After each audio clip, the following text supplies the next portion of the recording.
Começou pela Espanha, esta semana foi a vez da França, o véu islâmico proibido em alguns países, o assunto está em discussão noutros países europeus. Bom dia, Miguel Portas. Acha que esta tendência vai acabar por chegar a todos os países europeus? Bom, eu devo dizer que preferia que não.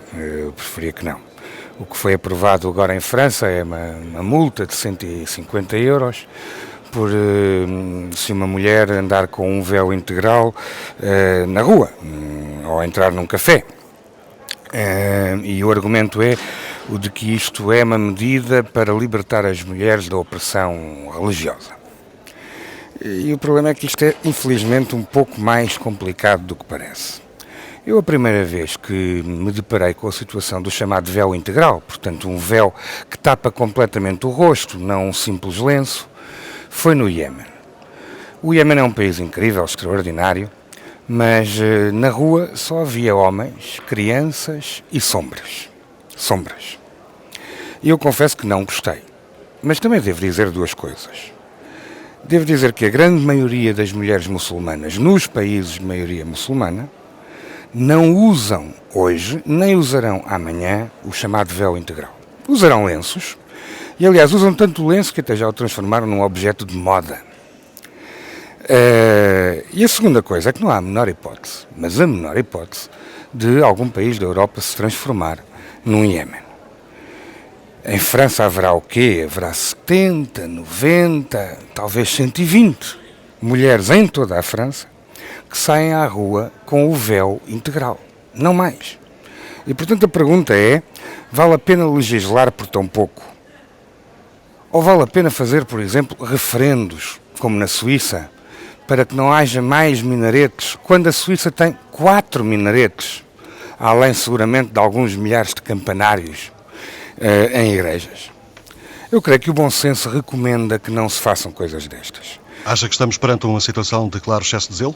É um claro excesso de zelo com intenções, que é o de, digamos assim, instilar um princípio de desconfiança sobre uma comunidade que tem uma determinada fé, que é a muçulmana, mas principalmente eu creio que a lei nunca deve ser feita se ela cria um problema maior do que aquele que visa resolver.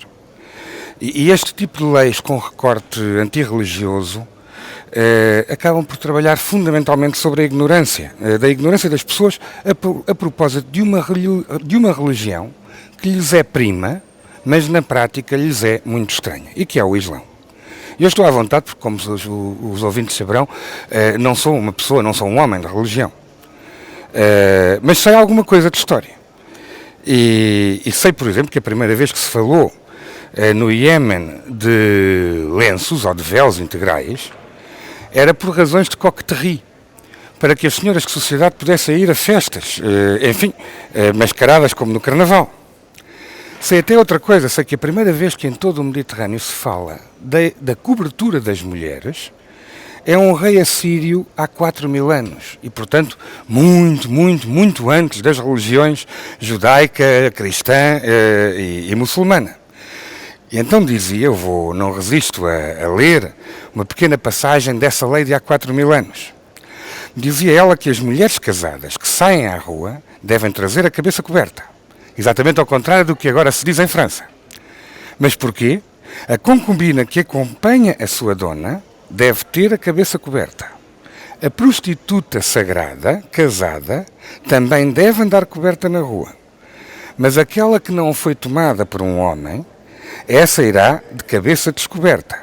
E a prostituta não sagrada também não andará velada. Ou seja, o que a primeira vez que no Mediterrâneo se fala do véu é para separar não homens de mulheres, mas de mulheres, ou seja, a alta sociedade do povo. Era para distinguir as mulheres de sociedade das mulheres do povo. E, portanto, esta é a enorme diferença. O grande atavismo que há no Mediterrâneo não é entre homens, não é a diferença entre homens e mulheres, é o facto dos homens terem nas suas mãos a política, a praça, o café e a rua. Miguel, muito rapidamente, Sim. esta matéria está na agenda do Parlamento Europeu? Aí no Parlamento? Não está neste momento na agenda, não creio que venha a ser colocada na agenda, embora haja permanentemente novas tentativas de falar do assunto. Quer dizer, há de facto um sentimento onde se procura instilar um princípio de desconfiança sobre as pessoas que professam a fé muçulmana. E eu creio que é isto que está de facto aqui em causa, não é resolver um problema que não existe, porque as pessoas não andam, em regra, tapadas com um véu completo no meio da rua nos países da Europa. É um completo exagero, é tentar, digamos assim, é um pouco como um elefante em loja de porcelana, este tipo de leis. Mas cria um problema, ou seja, cria uma identidade, um sentimento de defesa por parte das pessoas de fé muçulmana, em que elas jogam mais à defesa na Europa. No fundo, este tipo de lei só teria uma consequência, que era acabar por tirar as mulheres que usam o véu integral, tirá-las da rua. Temos que ficar por aqui. Miguel Portas, no Conselho Superior desta Muito obrigado. sexta-feira.